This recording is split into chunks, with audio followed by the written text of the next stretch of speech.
In this episode of Getting Geeky with Game Relief, I sit down with Michael to talk all about his and his fellow creators' new game that they recently created that is currently on Kickstarter, Congress the board game. Now, this isn't your everyday run-of-the-mill politic game, so you'll want to stay tuned until after Kickstarter Corner, where we dive into that. We also cover and go over a little bit of the troubles or complications or problems, whatever you want to call it, in prepping for a Kickstarter and some of the things to do and don't do with Facebook and Twitter ads. So make sure you stay tuned, especially if you're a game creator. You can find out a little bit more about that. Now, let's get on with it, shall we? This episode of Getting Geeky with Game Relief is proudly being powered by TradeWarz, a game of kings. The Game of Kings is a 5x empire building game in resource management, strategy, and military might, where you zealously need to rule. Think you didn't hear me correctly? You did. It is a 5x, not just a 4x, but a 5x. If you want to find out more about what a 5x game is and what this game is all about, make sure you go back and listen to my episode where I sat down with the creators of this great game in episode 185, Wishlist Wednesday on Saturday, TradeWarz, a Game of Kings. You can go find that. Just find it wherever you're listening right now. You can go to my website, gamereliefgo.com, or you can go to your podcast catcher or the Facebook page. Just go check it out so you can know what a 5x game is. This episode of Getting Geeky with Game Relief is also proudly being powered by Stupid Users Beta. Beta is a unique, fast-paced, ever-changing, item-looting, army-building card game based upon a comic book. You heard it right, a comic book from the creators that brought you that comic book. They're also bringing you the Kickstarter game. And you can find both of those great things on the Kickstarters. And if you want to know more about Stupid User Beta, well, how about you go ahead and go back and listen to our episode in which I talked to the creators in episode 182, Wishlist Wednesday, on Friday, Stupid Users Beta card game. We dive into all the great things that are Stupid Users Beta. Now, let's get on with the episode, shall we?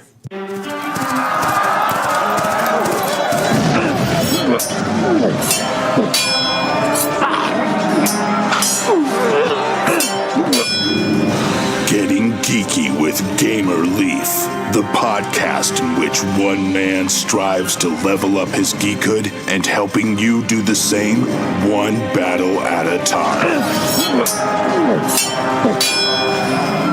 Now, let's get geeky with Gamer Leaf.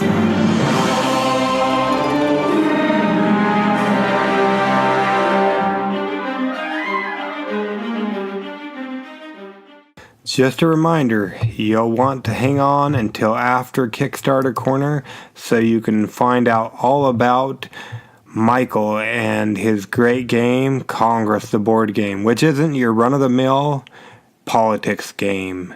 So hang on until after Kickstarter Corner. What is this place? What is it doing here in the Leaves computer? Oh, it's Kickstarter Corner with the Leaves.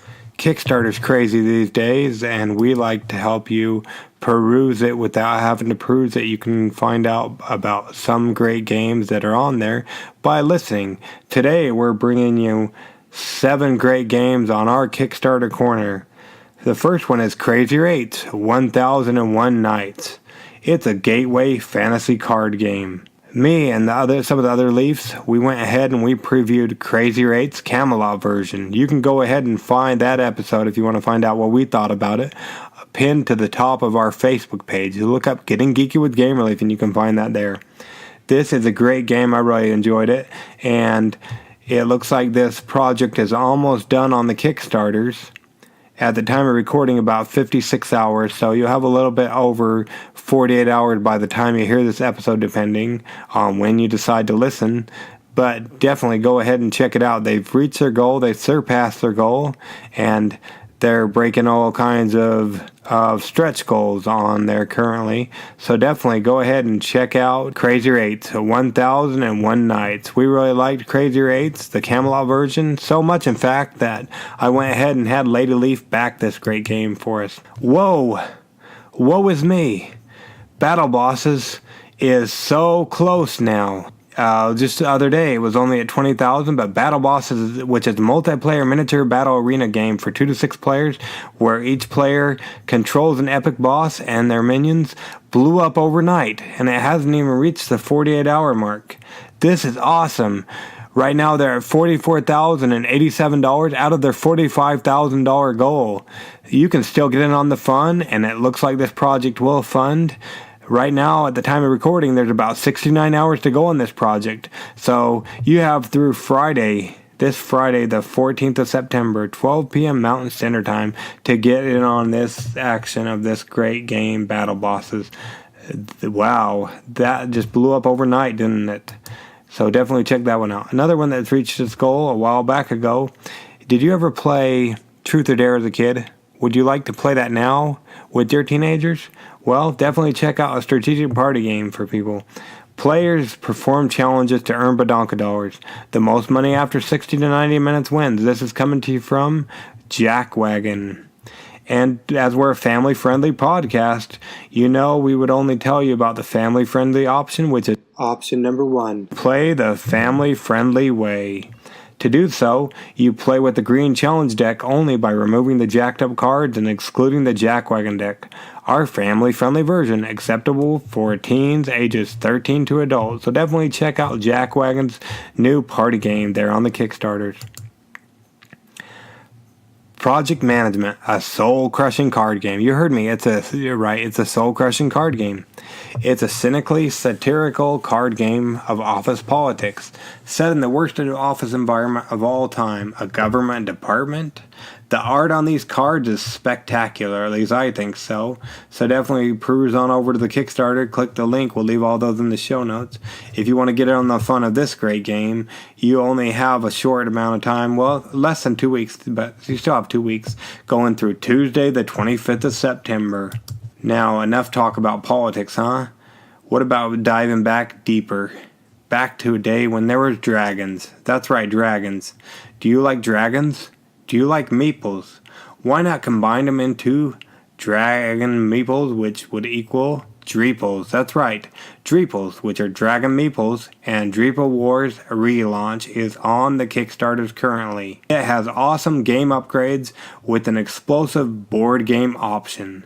That's correct. You can put these Dreeples and use them in Monopoly and other kinds of great games, but if you don't want to stop there, why not go ahead and check out TradeWarz that is currently on Kickstarter. It is awesome just looking at it. I would definitely go ahead and check out this campaign, even if you just need some more Dragon Meeples or Dreeples. Check out Dreeples, Dragon Meeples, and TradeWarz Relaunch. There's no dragons in space, sadly, but you're on an airplane. No, not on an airplane. You are newly arrived recruits in Titan Station when the unthinkable occurs. Core containment breach. That's right. No Escape. No Escape is a competitive maze building take that game for 2 to 8 players. They've reached their goal and there's still just over 2 weeks to go, so you definitely want to check out all the fun that is in No Escape on the Kickstarters. And last but not least is Magnets the Game. Did you ever play marbles as a kid? Well, what if marbles were actually magnets? Well, we got a treat for you on Getting Geeky with Game Relief. Magnets the Game. It's a tabletop dexterity game with magnets. It's the marbles of the 21st century. I want to say the Leafs might be previewing this game. I'm not sure. If we're not, either way, you should definitely check out all the great gifts that they have on their Kickstarter page. And yeah, just check it out. Head on over to their Kickstarter page. The links will be in the show notes. And don't be sad. You still have 23 days at the time of recording, so about 23 days to get in on this. So just over 3 weeks, as this project is going through Thursday, the 4th of October. Now, let's jump on with our interview to find out all about this great game, as well as some of the qualms of running your own Kickstarter campaign, shall we? Now, let's get geeky with Gamer Leaf.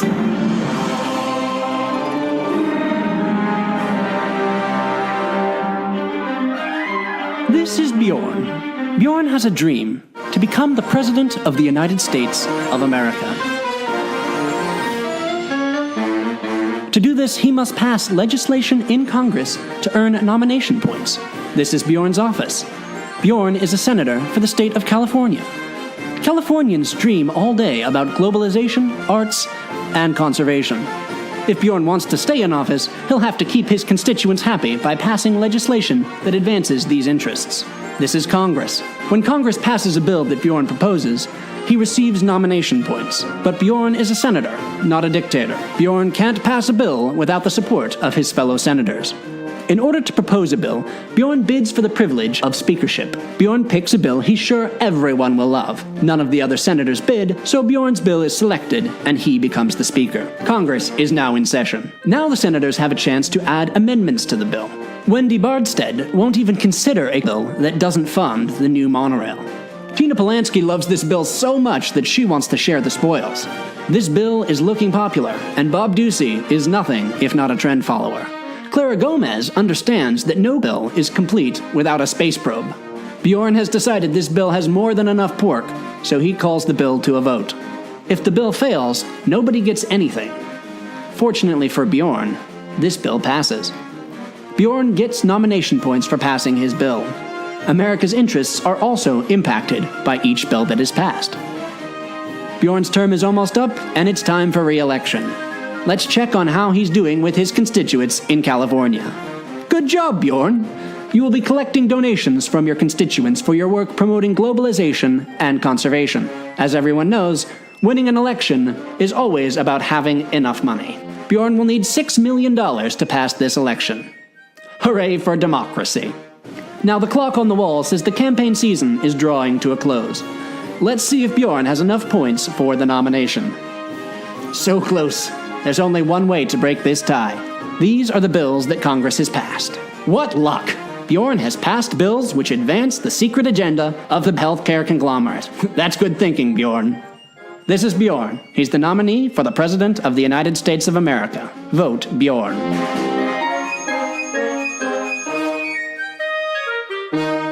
Did that sound familiar to you guys? It didn't to me neither, but this is the story of Congress, the board game. A new game on Kickstarter currently, and we're lucky enough to have on one of the creator masterminds behind this great game.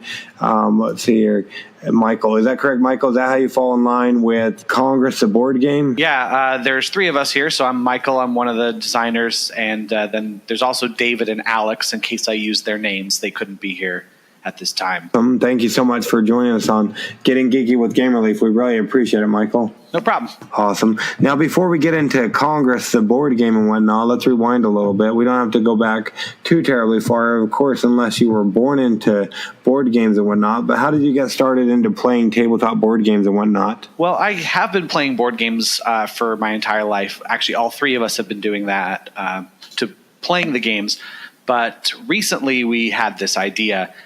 Came about end of 2015 or so. It started when we were getting really interested in what was going on in real American politics, and our interest was specifically in the political theater of it. We saw how politicians would behave and how they would act amongst each other and that sort of stuff, and we thought that was really interesting. And if we could come up with some way to, showcase that in some way, I guess, without obviously getting too deep into the politics. So that's where that started from. There hasn't been a particular moment, I'd say, when board gaming suddenly popped into our lives. But that's kind of when we decided to get involved with creating them.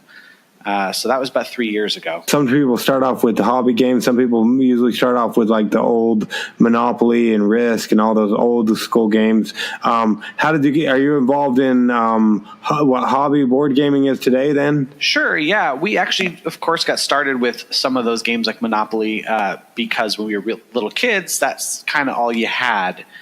There were games like Monopoly, Stratego. Gosh, what else do we have that was really old? Life, those types of games that we'd play as families. You know, you sit down with mom and dad and whatever brothers and sisters you have. Maybe you invite friends over and you play those board games. And recently, I guess in the last 10 years or so, the amount of board games has increased a lot and the type of those. And so as we get to high school, college age, we start finding all these more special games, at least in our imaginations, because they aren't the classic go around the board, roll the dice, and then lose for 2 hours type of games that Monopoly is, right? And it turns into these party games that we'd find that were really interesting. Like when Catchphrase came out, that was one of the big ones for my family and friends' families. We'd all come over and play Catchphrase, things like that. Party games like when Apples to Apples came out was a big deal for us. And I know these are really casual games, so anybody who's listening who's really deep into board games is probably going to think that's like entry-level stuff. But that's how most people get started. And that was it for us. And then around college is when we start finding these other games like Puerto Rico and Settlers of Catan. What other big one did we play, at least for me personally? There was another big one that is escaping me at the moment, but that style of game, and suddenly I see, you can do a lot of really cool stuff with this. You don't just have to play a casual game. It can be something else. for sure, yeah, there's plenty of games out there. So besides Congress, the board game at the current time, what is your favorite game to play? You probably don't get much time to play with creating the game and all, but what's your favorite game besides that one right now? My absolute favorite board game. Oh gosh, it's going to fluctuate all the time. There is a recent favorite I got, like that I just started playing, and I actually got it on a Kickstarter from a while back. It was called Visitor in Blackwood Grove, and I don't know why this really got me going. I loved that kind of game where it was sort of social deduction.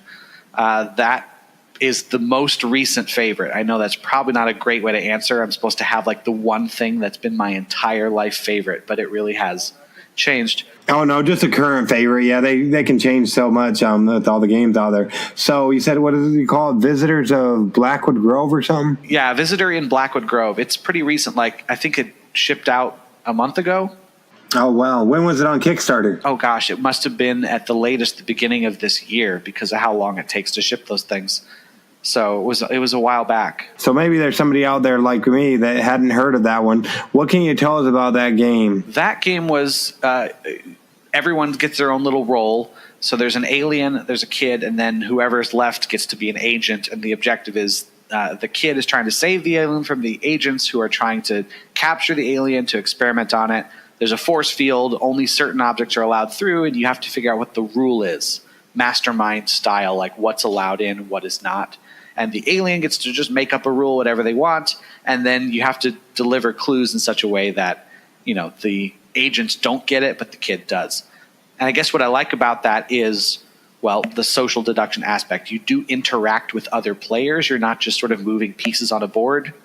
And every single game is slightly different because whoever is playing the alien is going to choose something that will create the setting for the game. What they do will make the game happen. If you get someone playing who is a troll, maybe the game is going to be a little goofier. If you get somebody who is trying to be devilishly clever, you're going to get a difficult game. If you get somebody who maybe it's their first time, they're not sure what they're doing, you might get a hint that's a little too easy. But it's all dependent on that, and every game is different. And I do like those types of games. Cool. That sounds really interesting. So if you own the rights to that game or just being a designer and all, what would be one thing you would do to change about it, Michael, if you could change one thing? If I could change one thing about someone else's game, oh gosh. If I could change one thing about Visitor, let's see. Maybe it could benefit from some sort of rule set to restrict or or sort of encourage the rules that are being set, or perhaps make it more codified. I'm not sure. That's just an off the top of my head, because it could ruin it. I don't know. But something, because right now it is totally open-ended. There are a couple rules the rules they list are things like you can't make the rule be based on like past personal experience that no one would know. You have to base it off of something anyone could get. Maybe, because that rule would just exist, though, to prevent somebody from doing something incredibly dumb in the game. So maybe it's a good idea to just allow people to do something incredibly dumb in a game. I don't know. Sometimes that's fun. On the completely other end, you did, word on the street is you created a new game. What can you tell us about Congress, the board game, Michael? Well, the pitch we've been going with most recently is we've been calling it a fantasy game set in an alternate universe where Congress is effective and gets along. So the purpose of the game is everyone plays as U.S. senators, and you are passing legislation through Congress. So we're basing it off of real politics, although we have not used any real names or anything like that. It's based off of the Senate floor and how to pass a bill. You're all trying to pass the most legislation and get the most points to get the most notoriety, because only one person can essentially move on to the office of the presidency. But while you're doing that, you also have to serve your constituents, which are the people in the state that you represent. So you're playing two separate games, essentially. At the same time, you're playing the game against all the other senators at the table, where you're trying to come out on top, get the most stuff done. But at the same time, you're trying to do the things that your state's residents want you to do. And so in addition to being your senator, you come from a state, and the state has a list of interests. And the members of that state want you to pass bills that conform to those interests rather than your own personal ones. Otherwise, they don't give you donation money, and you don't win elections, because just like in real life, money wins elections in this game. And it sounds like pork has something to do with it. How's pork involved? Pork, that's involved with adding two bills. So when a bill is proposed by one person, nobody else usually wants that bill to go through as is, because it only benefits the person that plays it at first. So you have to add amendments to the bill, or riders. Those are the technical terms for it, but in the common colloquial terms in America, we just call it pork. We add this stuff to a bill. It sort of weighs it down. It has nothing to do with what the bill is originally about. You may start with a farm bill, and people are going to put industry stuff on it, and we're in a totally different area. But who cares? The whole point is everyone's trying to get their piece of the pie. So you weigh down a bill with pork until it reaches a certain amount. If it goes above a certain amount of pork, the bill is killed, because it's just too unpopular at that point to pass. So at some point, everyone's got to agree there's enough pork on this bill. We're going to bring it to a vote. And then it's just a simple yes-no vote from that point on. Okay, yeah, I haven't followed politics all that much, but I do remember something that sounds similar from an old Jimmy Stewart movie, Mr. Smith Goes to Washington. They had like extra stuff in added to the bills or whatnot. They were trying to, I forget exactly what was going on, but something like adding extra stuff that has nothing completely to do with it. It is based on real life. That's really how things happen on the Senate floor. You know, a bill will be proposed, they'll look at it, they'll make amendments to it. It won't be obviously exactly like the game. They don't go around in a circle and everyone proposes a new thing. But as bills get edited, they will insert riders into the bill. They will insert amendments that will add or remove elements and change its effect, which is how a bill that sounds like it will do one thing when we first hear about it will end up doing a completely different thing by the time the voting happens, because all these amendments go on. So that's a real thing. We don't have anything beyond that, because in real life, after that gets voted on, it goes to the House and then it comes back, and 17 years later, finally something gets done. We ended it there to make it a little simpler.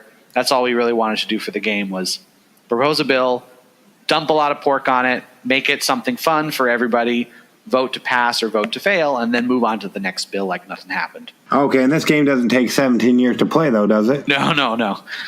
So that's part of it. We've cut it down from the real life of years and years of political machinations. We say it's about 20 to 25 minutes per player. It really depends, though, on if this is your first time or not. First time obviously takes a little more. When the three of us that built the game like to test a new idea when we first make it before we show it to anybody, we're very familiar with all the strategies and the ways to get through it quickly. So we can finish a game in 40 to 45 minutes, which is pretty quick. But it could go, if you have 6 players who are all new at the game and they like to fight a lot, you could hit a 2-hour mark. So it's a pretty wide range. But 20 to 25 minutes a player is a good ballpark to hit. So if you got a lot of friends over, it's like a game night. You get to do this one game. And it's 4 to 6 players, or how many players is it exactly? I'm trying to look here. 3 to 6. 3 to 6. Okay, so per se, me, you, and somebody else sat down to play Congress, the board game.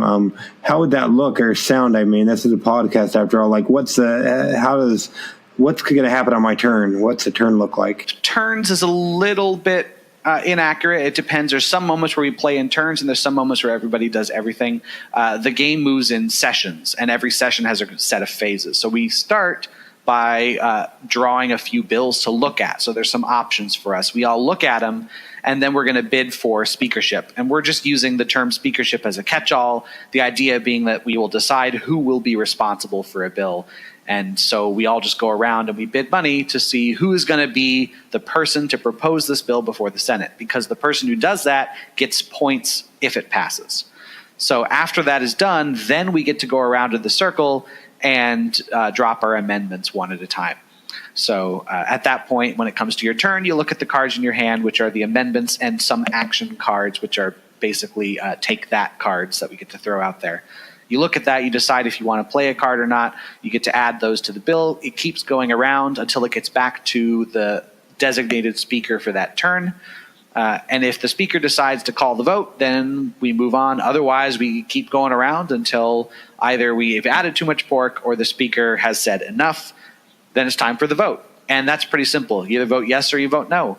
And if there is a majority, then the bill passes, and then every rider that's attached to it, every element of the bill will be resolved. So when the bill has interests on it for something like farms or something like industry, that's going to be affected on the board. However, if the vote doesn't pass, then the bill goes away and nothing happens.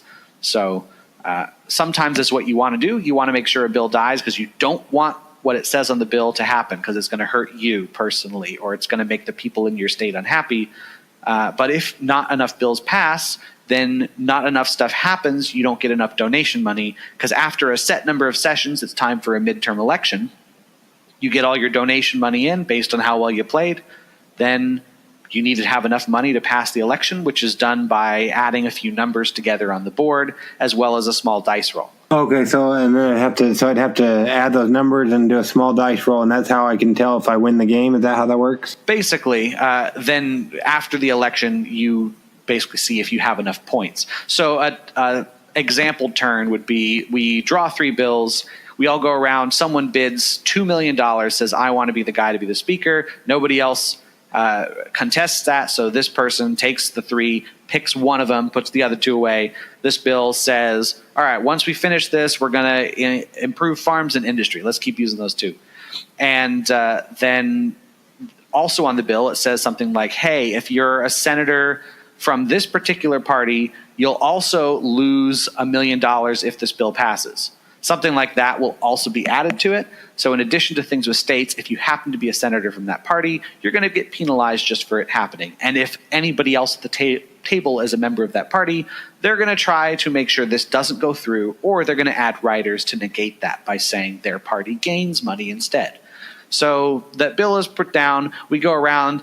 The first person decides to add something about nationalism to it. The next person decides to add an extra clause saying they get points if the bill passes. And we keep doing that stuff until the speaker says, enough, let's call a vote. We all reveal our vote tokens. Let's say this bill passes, we go through. The speaker gets the set number of points. We move these interests as it says on the bill. And everybody gets the money they've been assigned based on their riders. And pretending this is the session before an election, then we all get our donation money. So let's say we did really well for farms. Everyone whose state likes farms just gets $3 million. So we all have our money, and then it's time to have our midterm election. There are 3 of those in the game, and each one gets progressively more difficult. The first one has a value of 2, for example. So you roll a die from 1 to 4. Let's say you roll a 2. 2 plus 2 is 4. Pay $4 million. You win your election, just like real life. That's a lot of nitty gritty. Like, this is exactly how it goes. Kind of dry to explain, but again, you can't see what I'm looking at right now because it's just audio. So, but looking at the art and just some of the stuff and watching the Kickstarter video, it's pretty intriguing to me. I like what I see there. It's pretty cool. So, if somebody goes ahead and backs this, what all are they going to get? What comes in it? Sweet. So the backing tiers that we have are pretty standard for the most part. We have a couple special ones at the top, but basically it's you can buy the game or to pre-order of the game for essentially it's $39 plus shipping, which makes it $51, which is about what the game would cost off the shelf, but you just don't have to pay shipping on top of that. So $51 will get you the game. I believe it's $84 will get you 72 plus the shipping cost. $84 will get you 2 copies of the game in case you want to get more than one. And then above and beyond that, we have 2 special sort of games to play. One of those is a state game, because in this version of the game, we only have 10 states. The long and short of it is for game balance and also having all 50 would be just too much for some players. So we just whittled it down to 10. And people would ask, why can't we have this state? Why can't we have that one? So we said, why not? If you bid $150, you get the game, and then you're allowed to tell us you want this state in, and you get to kick a different one out. So we've had a couple people already bid for that. It hasn't changed too much yet. So there's already been some states that people want in and other ones people want out. So by the end of this, we will have a different setup of states than we started with. Oh, wow. Yeah, I know. I think it's kind of fun that we actually had it suggested by a friend to do that. And at first we were a little bit apprehensive because like, what if people do something weird? And it's like, what can you do? There's only 50 options. And we'll just make it work. Like if people choose a state and we have to change all the interests, we're going to just do that and make sure it all balances out in the end. Yeah, so I think it's actually kind of fun, and I'm glad that other people have thought it's interesting. And there's already been a couple people like, this is the state I love, and I don't want anybody to kick this out, so I'm going to pay money to lock this in and kick this other one out. That's what's been going on. I know you don't want to overpromise and underdeliver, but so if somebody goes ahead and backs it, they like what they see or like what they hear, and they go check it out and they back it, when would they anticipate getting their game so they can try to become the president or ruler, I guess? We are being a little careful with the delivery date that's listed on there because we know that delays happen. So we would figure if we were to fund completely, we would be done in the very beginning of October. And then we would be able to immediately contact our manufacturer because we have everything ready to go.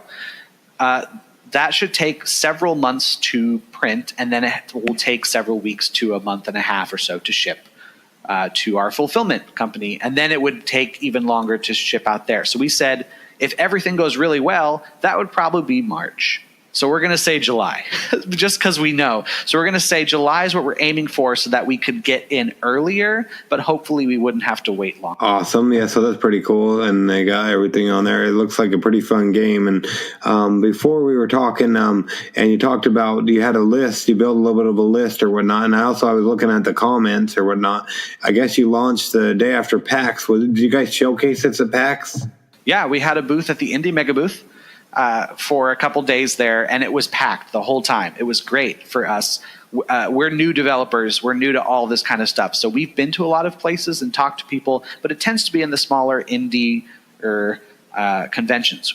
We loved that kind of stuff, and it's been a blast. We've loved everyone we've met. We've got to actually just sit down and talk with people a lot.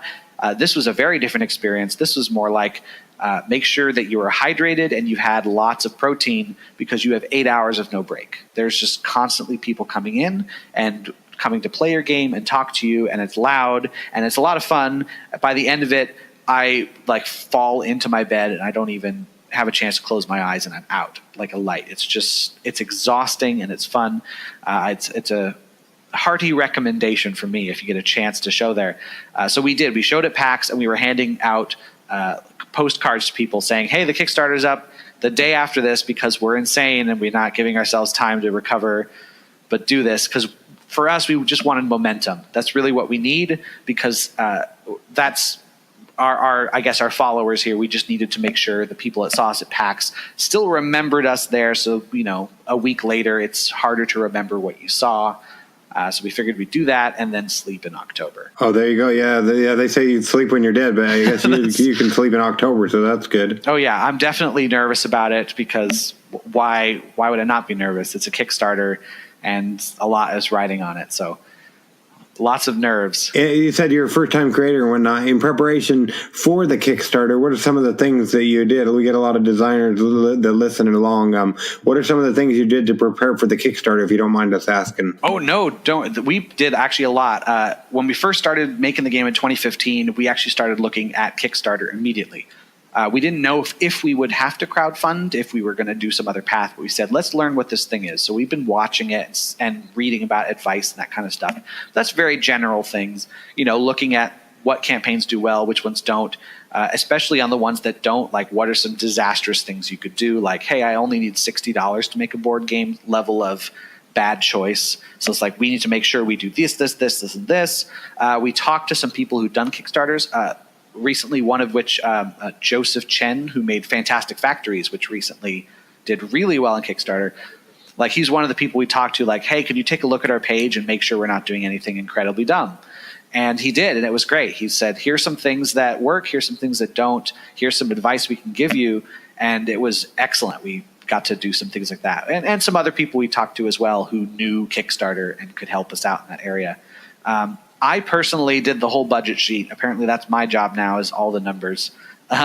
So before Kickstarter, I was like, all right, if we make this much in the pledge, this is how much goes to manufacturing based on the quote we have. This is how much goes into the shipping. This is how much goes getting it on the boat to America. This is how much goes into paying the artist if people pledge at the highest level, which is we add more special senators to the game. Side note, if you pledge 500, you get to be added to the game personally. But we'd have to then get new art. So it's like, we have to pay the artist. So this is how much that goes into. This is how much it costs to store the game at this place for a year. This is the fulfillment cost. So I went through all of that and figured out, what we have left over for things like stretch goals based on the levels we reach. So that took a while, but, that's one of the things we did. Talked to fulfillment, talked to manufacturing and shipping and all that kind of stuff. Make sure it's set up to go before the Kickstarter goes up, because that's not something you want to figure out too late. Yeah, for sure. I've had to talk to people where they ended up getting different quotes or not getting their quotes in time, and they launched and then they had to come back and relaunch. And yeah, Kickstarter's crazy, especially with all the big guys going there as of recent. All the time. Oh yeah. Sometimes I look, like, we launch and then like 5 seconds after someone launches who's like incredibly popular, I'm like, dang it, can you have waited just a bit for me personally? But it did all right. We actually hit 20% in the first day, which is good. We'll see how it goes from there. It's been a pretty big start. So you sound like you're pretty biased because you like it, and you were one of the creators, in fact. So per se, they don't want to necessarily take your word for it. Has anybody previewed or reviewed the game? The reviews we have are like Board Game Geek reviews, which is just people who have said this game does this sort of thing. We have review copies that we've sent or attempted to send out to some places. We have no paid reviews. There's many reasons for that. I'm not the guy that has been handling that, so I feel a little weird trying to say why, but I think it's that we weren't willing to just pay somebody to just tell people what to do with the game. So on the Kickstarter, we do not have any reviews. I wish we did personally, but we just were not able to get that done. So all we have are Board Game Geek reviews from people who have played the game in person. Now, it says something about only shipping to certain countries. What countries are there, in case people are from outside the U.S. are listening and maybe they like what they see? There's a lot. There's U.S. shipping is the most basic. We also have Canada, the EU, Norway, China, New Zealand, Australia, Japan, Thailand, Singapore, Malaysia, Korea, Vietnam. I think those are the ones that you can go to. There's an extensive list there. We've limited to that because of what we know of the fulfillment, and we're being very careful not to say something that our fulfillment can't provide, just in case. So it's a large portion of the world, but anything that's not listed on there, we can't guarantee shipping to, so we're not going to dig that hole. Now, per se, somebody's fallen asleep. It wouldn't be because of you or this great game, Michael. It'd be because of me and my podcast. We're going into the second week of September, and since the first of the year, we've already released 148 episodes. So sometimes they get thank you. Sometimes they get tired of hearing me drone on and on. So sometimes they get sidetracked or thinking about other things. But now they're suddenly jolted awake or out of their trance, and then you have their full attention, so they don't hit the oncoming traffic. Why should they take a chance on Congress, the board game, especially with all the other great games that are out there on the Kickstarters currently, Michael? We have a couple reasons. One of them that has come to my attention more and more recently is like real life application of this game. We get asked all the time, is your game going to be in schools? And we are not at the place yet where we could like guarantee like, oh, of course, we've talked to the superintendent of this and we're going to have it in, but we'd love to do that. We've actually been trying to talk to educators in this area. The game is not edutainment. We didn't build it as let's teach kids how to do this thing. But as we've done this game, people are like, this is really interesting because not only is it fun to play and they were having a blast, but they felt like they were learning something about the real world. Maybe not in a clinical educational way, like they are now going to go pass their history or politics AP quiz, but this idea that they understood how this worked and they felt more engaged in the process. And that's something that we feel very strongly about, and me in particular, is having games that engage people into the real world. Maybe not in an edutainment way, although those games are fine, but to have a game that when people finish it, they get up and feel like they have been equipped in some way with the real world. And people feel that way playing this game, like they understand the politics. Maybe they don't go home and remember all the terms, but they go home and remember how it felt to be a senator and what it's like, and maybe feel a bit more interested in politics. I realize politics is contentious. We knew that going in, and the purpose of the game was not to make people angry with each other or with politicians in general, but to make people feel engaged in this subject. Like, oh, this is interesting. There's a reason why it's all messed up. Let's get involved ourselves would be a great thing to do for this game. So it's not just a game with really high quality art and good mechanics and that kind of stuff, in my own subjective opinion, but it's also a game that has real world application and it will make you feel more engaged and optimistic, perhaps even, about your country. Yeah, it looks amazing from what I can see. And you said you talked of with politics being a hard thing to approach or whatnot, as it can be contentious or whatnot. What are some of the bills look like? I know you probably don't want to give too many spoilers, but what are some of the bills? Do you know? Or do you remember, I mean? Yeah, I think I can get some off the top of my head. Most of the bills are well, all of them, we try to avoid any actual topics that are going to make people start hitting each other across the table. Yeah, because we've played with people far to the right and far to the left, and nobody has flipped the table and run out yet. So we want to keep it that way. So bills are things like Land Use Act. There's some stuff there that's very, vanilla. Things like that. There's like electric tractors grant. We thought, why not put that in there? Public Beaches Act. Things like that, which can be used for multiple different interests, and it would still make sense. We also like it being open enough that players can start to role play with it in some way. One of our favorites was we had a bill called Oilfield Exploration Act, and one of the players played it under the guise that we're going to, go get the oil. And as we go around the table, everyone else on the table does not want to do this one because it doesn't help them personally. So they're throwing amendments on. And by the end of this, the amendments are all things that have nothing to do with oil fields or exploration or whatever. And it's completely subverted this guy's expectations, and he's now getting nothing from the bill. He literally stands up and bangs his fists on the table. He says, "You guys turned oil into something evil." I thought that was great. And so we've used things like that. We do have like a couple that are slightly in-jokey just for us, but we don't think that you have to know the in-joke to get, any enjoyment out of it. So yeah, bills tend to be on that sort of level. Amendments tend to also be similar. Like there's amendments such as highway funding and arts funding. Our favorite amendment is the space probe, which we always love to throw on if we get it. Always saying stuff, what this bill could use is a space probe. Just fund that, throw that in there. We have a couple of those as well. So we'll make sure we leave all the links in the show notes so they can go at least check it out and see if it's something that they want. Congress, the board game, a politic game you can play without having to flip the table from what it sounds like. Yep. Now, it sounds like you listened to a little bit of the podcast, a little bit of our episode before, so maybe you're prepared, maybe you're not, but the next portion of our show, Michael, is called The Adventures in Application Acquisition, where we talk about an app, be it for your cell phone, your tablet, your computer, or even a video game. It doesn't even necessarily have to be related to politics or tabletop board gaming for that matter. Is there an app you use a lot of that we can talk about for a moment? An app I use a lot that we can talk about. Well, it's all the social media apps right now. Let's see. I'm not going to use my phone for this because I am like an old soul in my heart, and I don't understand my phone. So let's see. I've already talked about the board game I really, really like.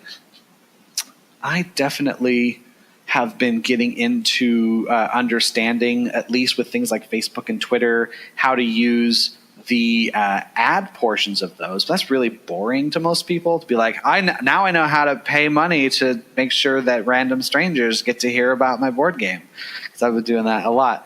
It's interesting, really. The thing about that is you get these apps that everybody has, like Facebook and Twitter, and if I were to talk about those, we all know what's there. But you don't realize all the things you can do on those apps, because normally people just go on Facebook and they'll say, "I just went to this place. Here's a picture of me with my friend. Check us out." Or they'll go on Twitter and they'll add hashtags and say something offensive because that's Twitter. But there's all these extra things you can do, especially on Facebook. You got Facebook Marketplace. And then there's the Facebook groups of people that are just giving away free items, which is basically like Craigslist but less sketchy.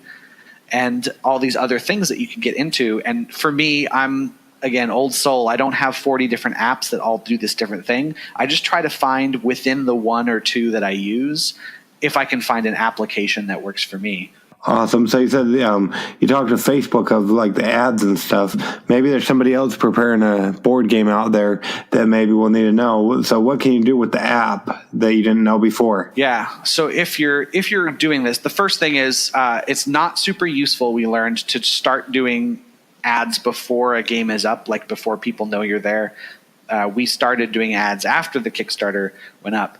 But what we can tell you right now is that Twitter ads, not the greatest. Go with the Facebook ads because you can target people more specifically and you get a lot more response. We've actually got quite a bit of response from Facebook ads, including some pledges that we are pretty darn sure came from those ads, which is really good to hear because, most people say, yeah, you'll get like 1% engagement maximum.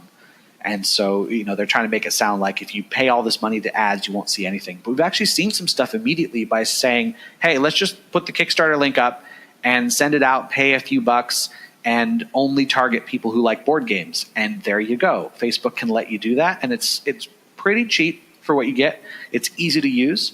I know it sounds like very basic. You're not doing any of the really cool marketing group focused things that you do, but unless you got $200 to spend on some sort of package and you're sure that this company is legit, you might as well go for the Facebook ad and target people who are on social media all the time and are scrolling through. And if you want to do a board game, target people who love board games because they're going to see it and go like, this looks interesting. I'm just going to click it. Maybe you get 1%, but if you see a few thousand people, which you probably will, that's a large number. And you said, was your engagement about the 1%, or where's yours at? Let's see. The way they do it is they do impressions, which is this is how many people like physically put their eyes on it. They have engagement, which I have never really understood at what level they consider engagement. That's like if they click on the link, but also if they like the post or if they comment. I think that all counts. Engagement is like at 10%. Is it 10%? It's higher than 10%. And then they tell you how many people actually clicked on the link. And then from there, I see like who backs the project. And at least for me, if I don't recognize the name at all, my guess is like, oh, or if it's a guest, they didn't even log in. I'm like, oh, that's somebody who backed from an ad, probably. We actually had one where we thought, you know what? What if people in Europe like the game? So we targeted an ad in the UK, and I woke up this morning to a bunch of British people who had backed the game. So it can happen. Yeah, there's people over there playing games as well, so that's awesome. And we'll make, let's see, if you own the right, so that's with Facebook, and you also said Twitter is not so much good for the ads.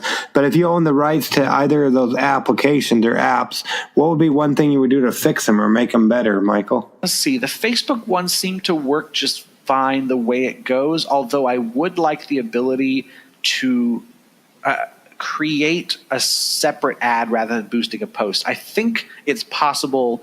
If it is now I just look like a dummy. But what we did was when you want to do an ad is it's like, hey, this post is doing really well. Spend a couple bucks and we'll make sure everyone can see it. Whereas what we'd want to do is, hey, we want to make an ad. Let's just create a completely separate thing for that ad. I'm sure that's possible, and I'm sure what most people do is they just create the post that they want to be the ad and then boost that thing, which you can do. But it would be nice to be able to edit the ad sort of as we go, because we can't now. It's up, and then whatever it says is there. It's doing fine, but it's like, oh, I wish we could change what's in there after we start in some way. And then if it was Twitter ads, they could just generally work, would be great. We found that it impenetrable, couldn't figure out what was going on in the Twitter ad, what any of the numbers meant. They just sort of throw numbers at you, and it didn't mean anything. So I'd like that to just be readable. Oh, there you go. Yeah, we try to make a green podcast, so if anybody's ever listening that has anything to do with updates or whatnot of those apps, so you heard it here first on Getting Geeky with Game Relief, what Michael, one of the creators and masterminds behind Congress, the board game, would do to make them better. And yeah, we do a lot of work with Sky Carlisle of board game websites, and he's told me that, yeah, you definitely want to, if you're possible, you want to make an ad as opposed to boosting a post. I don't know all the science behind that. I'm still learning things, but that's what I've heard. It's better to make an ad as opposed to boosting a post. I think they're more targetable. Yeah, that's probably true, as well as Facebook's sort of, I guess, acceptance as an ad format. Like if I see a Facebook ad, I'm like, okay, that's cool. I see a Facebook ad. If I see it, whereas like a Twitter ad feels like more of an intrusion. So like finding places to advertise that people don't feel like you are getting in their way. So I guess if you're listening, you're like, I'm thinking about advertising my game that I'm going to put on Kickstarter. I personally recommend doing the Facebook route. If you find luck with Twitter ads, great, but Twitter ads tend to be ignored a lot more, I guess. That's what we have found. Well, there's so much. Last time, I haven't been there for a while, but last I went to Twitter, it seemed like so busy. There's so much stuff going on. And people there are just angry because you can't read the tweets in the order they're put up, I guess. It's randomized almost. Not really, but the algorithms are just making it a mess at this point, is what people are saying.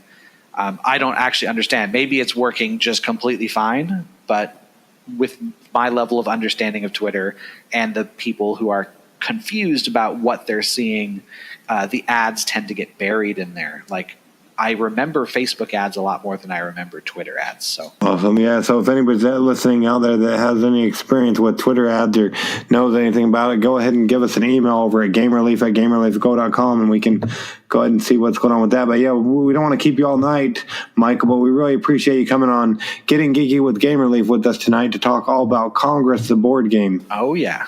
Well, it's our least favorite time, your least favorite time for us to get on with our lives, you to get on with your lives. But in the meantime, I hope you'll go ahead and get geeky, stay geeky, and bring others in the geek fold. And if you got this message by email, I would love to get a reply back to see what you thought. of this great game or Kickstarter Corner or any of the show. Anyways, anybody listening, even if you're listening on your podcast catcher, love to hear what you think of Getting Geeky with Gamerleaf. You can leave a rating and a review on iTunes. You can subscribe to the show. Even if you don't use iTunes regularly, it costs you nothing, and it'll help more people find Getting Geeky with Gamerleaf, which will allow us to bring you more great content. Anyway, let's go ahead and get on with our lives, shall we? But get geeky, stay geeky, and bring others to Geekfold until we catch you again on Thursday, so tomorrow, or Friday, depending on if we're able to get a game to the table like I'd like to. Gamerleaf out.